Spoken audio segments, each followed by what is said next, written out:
So the next speaker we have is Professor Alan Young. For those of you, Alan Young, everybody in this room knows who Professor Alan Young is. He's a legendary source, legal. He's a legendary lawyer. What he did in Bedford, in my view, I've been a lawyer for 20 plus years, and that's the most amazing thing I've ever seen a lawyer do, was what Alan did in Bedford. He has been in the cutting edge of medical marijuana in Canada since before Parker. Professor Alan Young was trying to change the law. He did HITSIG, coming out, reshaping the MMAR, kicking Health Canada and the government's butt. You should see the look on Crown's faces when they hear that Alan Young is going to be the lawyer on the file. They have like a bell in the Crown's office that they ring like an alarm system when Alan's on a case. So they like flash, it's like Batman, they flash something in the sky and they say, we have to do something. So anyway, yeah, HITSIG, Factopolis, I absolutely kicked their butt again. Anyway, he is he's reshaped the law in Canada. He was my professor 27 years ago. I think you were. So.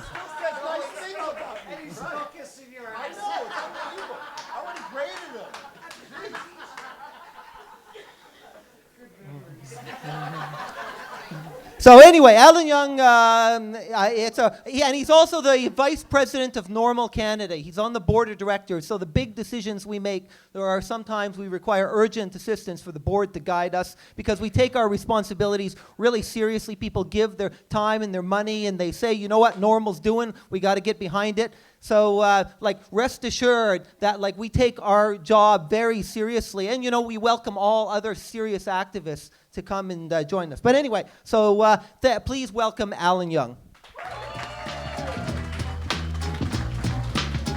Thank you. That's like the music of a game show. I got to give something away. Thank you that was very kind. Thanks to NORML, thanks to all of you. Thanks for Dom for letting us use this space, and Chris for arranging it, and everybody. That's great. I'm not really sure what to talk about. I've been talking about this for so long, and I'm going to tell you something that's going to make me feel really old, but I want to tell you. It was 42 years ago today. 42 years ago today, on last week in September, I became a cannabis activist because of my mother. Because what happened was this. I was reading a lot about marijuana. It sounded like something I wanted to try. People told me I couldn't really listen to Sgt. Pepper's unless I was high. I should do that. And I had no source of marijuana. I was in a private school. I was very sheltered. I had no idea, but I read a lot. So there was a book by Abbie Hoffman called Steal This Book. And okay. So at the back of the book, he talked about legal highs. So he's reflecting on that Mellow Yellow song by Donovan, right? And said, look, people can get high by scraping the whites of banana peels and drying it up and smoking it. I'm thinking, okay, I got bananas, I can do this. So my parents went out for the afternoon. We had a kitchen in the basement. I went downstairs, scraped it, dried it out, tried to roll it. Every time I went to smoke it, it was too wet, right? So I keep trying, and then the doorbell rings, and it's my uncle. So I run upstairs, and I have to entertain my uncle, and I left the joint downstairs. My mother comes home, she finds the joint. So she brings it up and says, okay, Alan, I know you're smoking marijuana. We should talk about this. I couldn't tell her I was smoking a banana because I was afraid her response would be, okay, that's a psychiatric issue.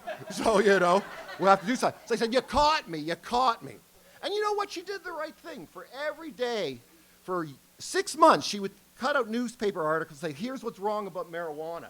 And it was so overwhelming what she was showing me, I knew it couldn't be true. I was only 14 years old, but I knew there was something wrong with this, and that's what converted me to an activist, because I was determined from an academic perspective, I hadn't smoked marijuana yet, to find out if there was any truth to any of this bullshit she was showing me. So thanks, Mom. I know she regrets what happened. It didn't really play out the way she wanted to, but it's been 40 years that I've been fighting for this, and I stand here today and I think, I don't know what to say to you people.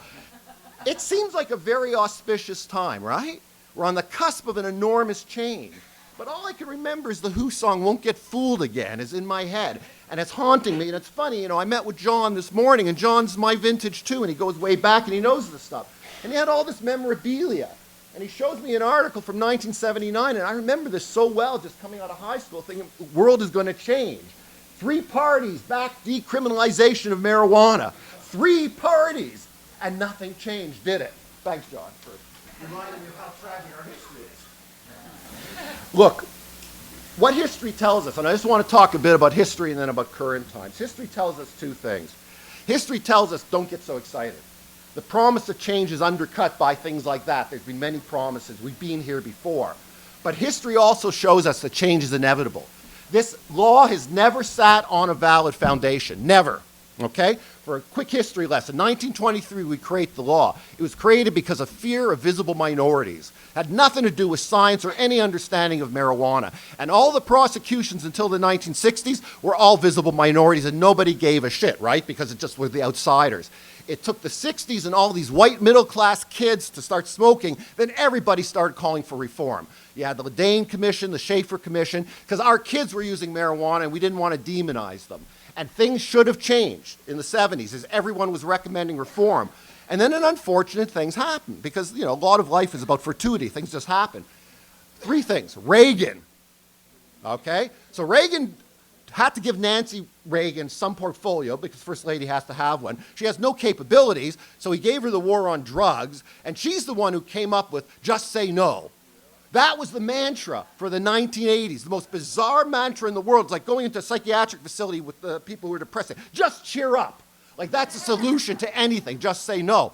Then Canada got Mulroney, and his mantra, though he never said it, was just say American. He just would do whatever Reagan wanted to do. And that decade of the 80s was filled with so much hysteria. I remember really watching the newspapers closely in the late 70s as how they tried to drum up opposition to what looked like reform of marijuana laws. And then in the 80s, they looked for any story to scare people. And I remember in Toronto the story of Benji Hayward. Had nothing to do with pot, it was LSD. Goes to a Pink Floyd concert, LSD, Pink Floyd seems like a good combination, but he did end up drowning in Lake Ontario. It happens. Tragic things happen. Hey, tragic things have happened with pot. We don't want to recognize that, but it's quite infrequent. So what governments do is they take one story, they extrapolate to the general population, they scare the hell out of you that everyone who takes drugs is going to become Benji Hayward. So we entered into the dark ages in the 1980s, where it didn't seem like anything good would come of it. How did we get out of the dark ages? It's a cultural change, because even though it was the dark ages, people didn't stop smoking. Consumption went down slightly, but it was always still there in the shadows. So culturally, it started to change. As you notice, people would start to joke more about cannabis. Cheech and Chong became a little bit more popular. So people like John and I started to use the law for social change. Why? Because it's all I know how to do. That's what I'm trained to do. 2, I have absolutely no trust and belief in politicians. 3 parties promise decriminalization. Give me a break. They'll tell you whatever you want to hear until such time as they have to make a decision, and they'll find 4,000 reasons not to do it. So I turn to the courts, not because I have that much respect for old men and women who are judges, but there's a certain neutrality and objectivity. It's not caught up in the hysteria quite as much. So the 1990s really is what changed everything and kick-started in Canada. And now we're at this stage now. For me, the most important thing was the beginning of the 90s in invalidating the drug literature laws, which allowed cannabis culture, high times to circulate. It created a dialogue. All the stuff you know about cannabis occurred because we removed the repressive sanction that said, hey, don't talk about anything that glamorizes drugs. Then John and I got involved, separate cases, and Malma Levine was there too, using the charter to challenge the marijuana prohibition.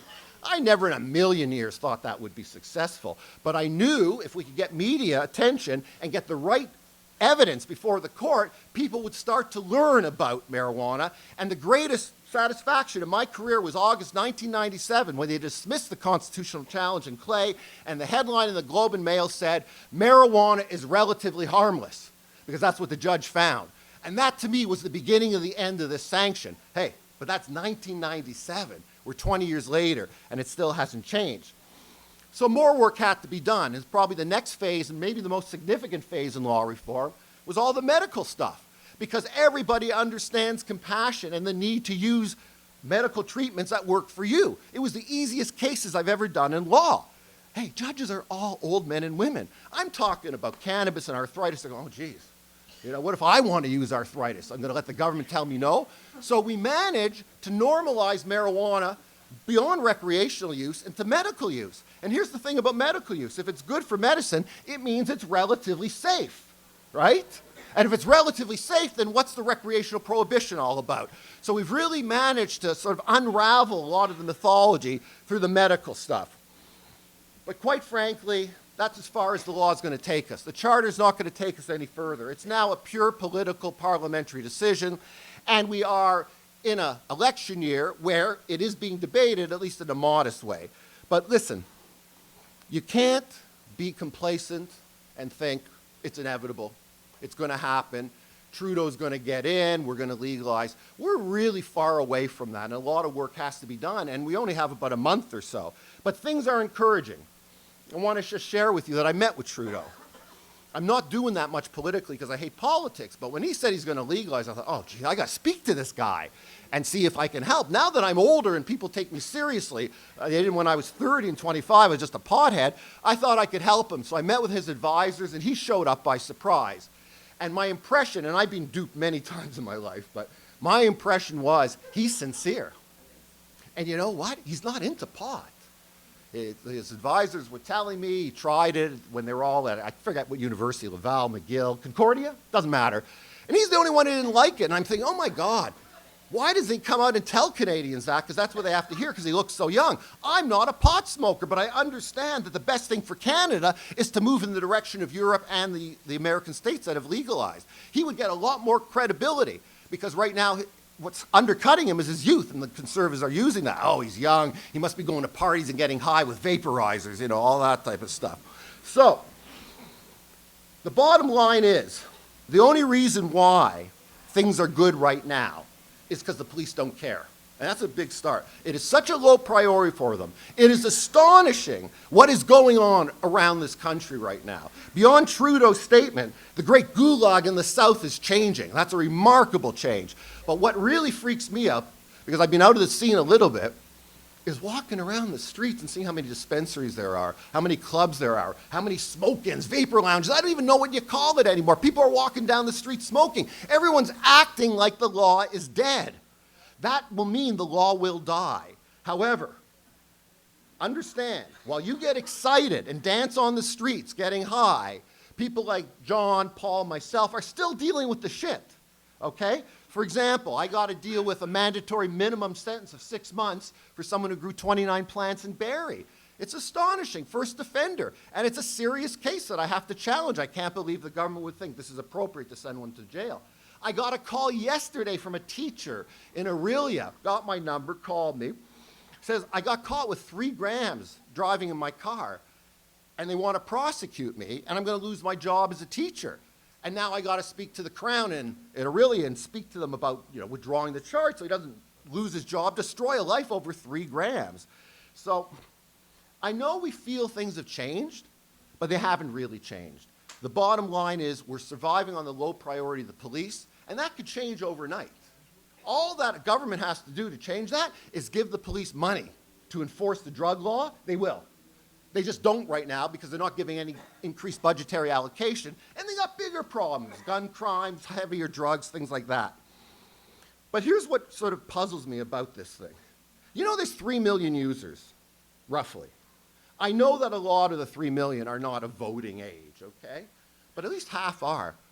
How can we not elect someone who's promoting legalization with that many people?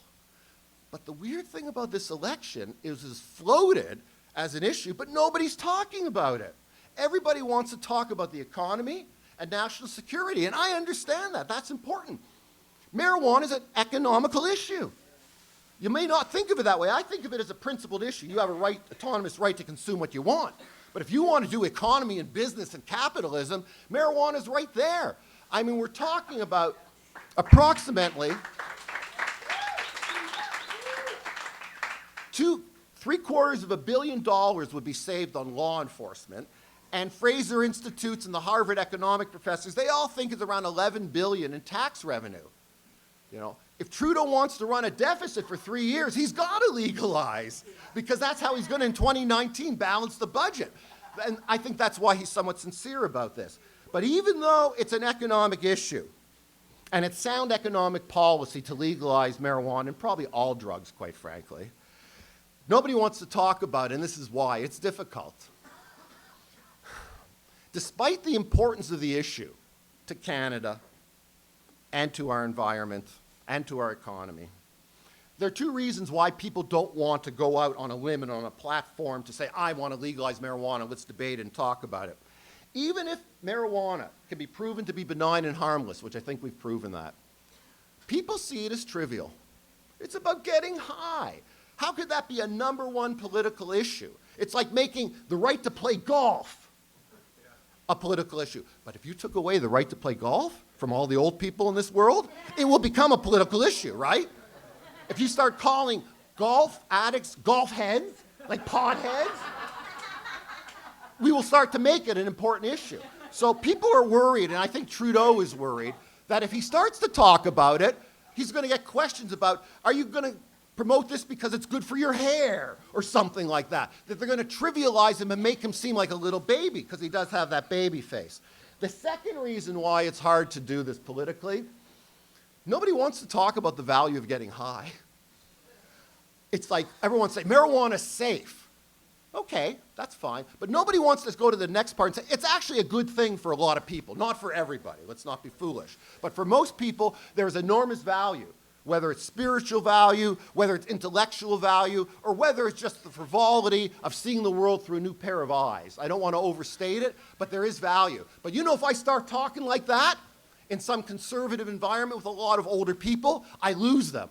Because they're only willing to go as far as say, hey, it's safe, maybe we should back away. They don't want to say anything that's encouraging about marijuana to encourage use. So, quite frankly, it's a very difficult political issue, which is completely skewed by the fact that there's so much misinformation. From 1923 to 2015, we're no brighter than we were 80, 90 years ago when we started this thing. Prohibitionists, and I'm sorry to say it, reformers also lie. We distort things to our end. Prohibition are way worse, by the way. We're not even in the same ballpark as they are. But everyone, motivation affects perception. You believe what you want to believe, and there's so much nonsense. I'm going to give you two examples, one historical, one contemporary. The historical one was important to me when I started doing medical marijuana use. All my clients at the beginning were HIV/AIDS patients. I was given studies by the government that said marijuana impairs the immune system. I go, oh my God.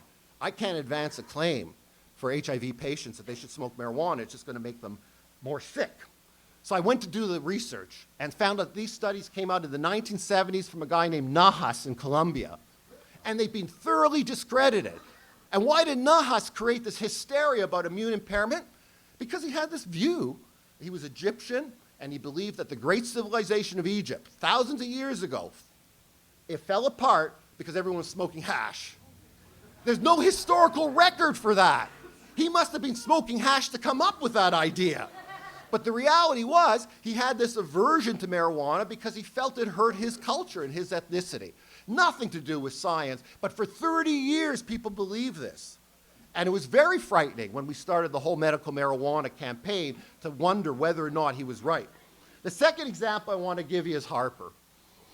This I can't understand, and my wife is really on me. Why don't you get more involved, more political? Why aren't you speaking more? And say, I'm leaving it for other people at this stage of my career. But Harper came out in August and finally said, I'm going to say a few words about pot, to diffuse Trudeau in case he's getting popular. We do not support legalization of marijuana for 3 reasons, he says. You ready? 1, consumption in Canada has been lowered because of our penal policy.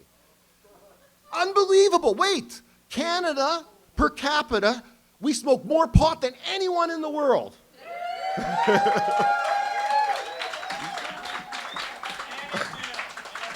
I guess you can take some pride in that, but the reality is, how could he say that when Canada has 3 million users and 28% of the population has smoked marijuana, higher than any Western liberal democracy? Then he says, well, if I do legalize, consumption will increase even more. Bizarre. In Holland, it's a 17% consumption rate. You can walk out your house, go to the cafe, buy hash. They aren't. The forbidden fruit syndrome of making something illegal makes people want to do it, and that's why I was smoking the bananas too. I wanted to be a rebel. Doesn't sound like it, smoking bananas makes you a rebel, but it did in my mind at 14 years old.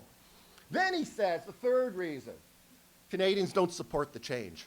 Now, here's why I'm upset, and why I'm upset with the Liberals, the New Democrats. I'm upset with everybody, including myself. All three statements he made are empirically false.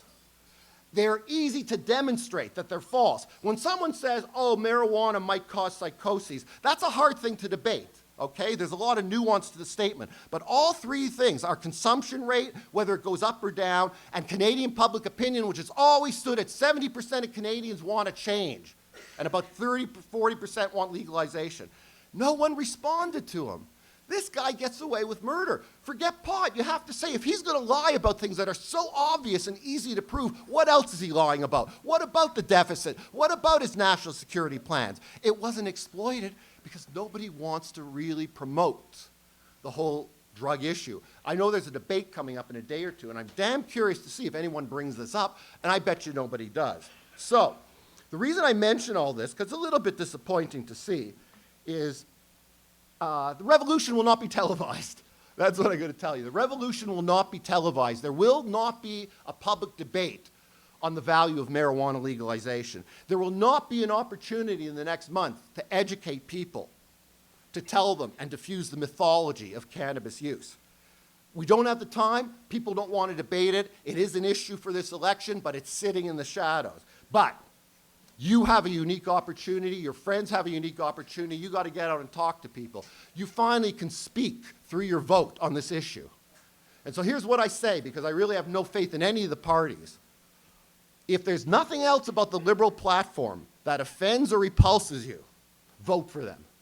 Because it appears to be a sincere offer. They need to do this to get out of their 3 years of deficits.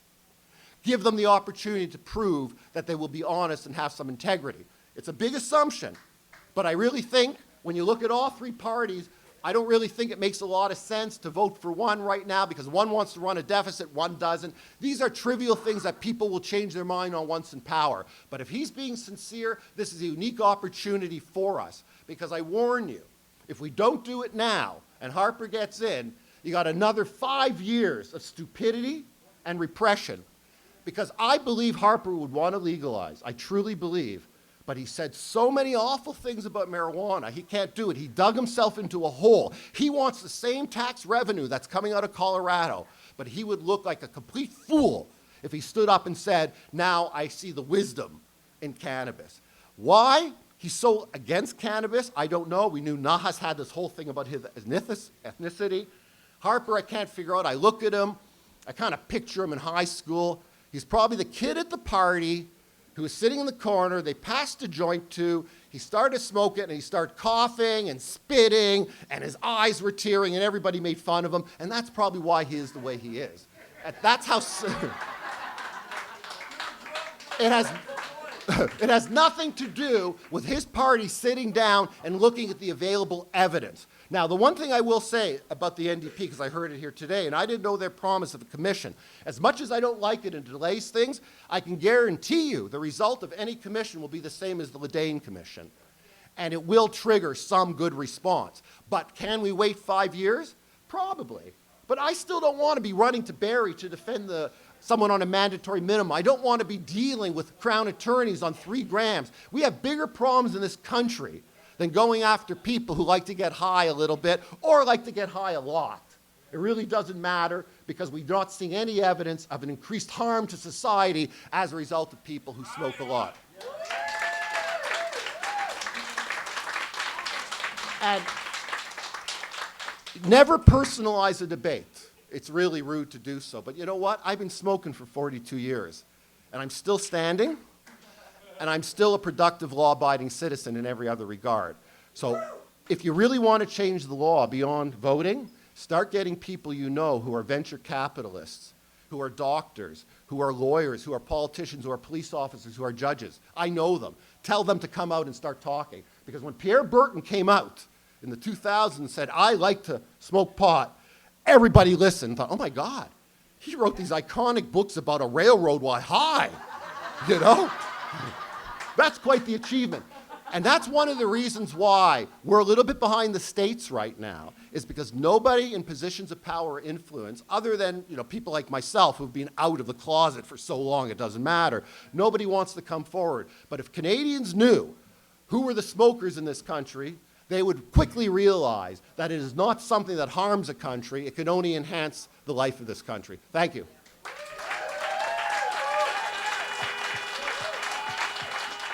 We are at a historic time, and hopefully we can get all our friends and neighbors out there, and let's get rid of these guys. It's not just in cannabis area that they've done a lot of damage to Canada. The Charter of Rights and Freedoms in 1982 was brought in by Pierre Elliott Trudeau and Jean Chrétien, and it has saved us from a horrible situation. If it wasn't for the Charter, if we hadn't become a constitutional democracy in 1982, we would be in serious trouble. Thank God for the independent courts who have stood up to this stuff and struck it down as being unconstitutional. Very few places in the world that you can do that. You can do it in Canada. Thank you.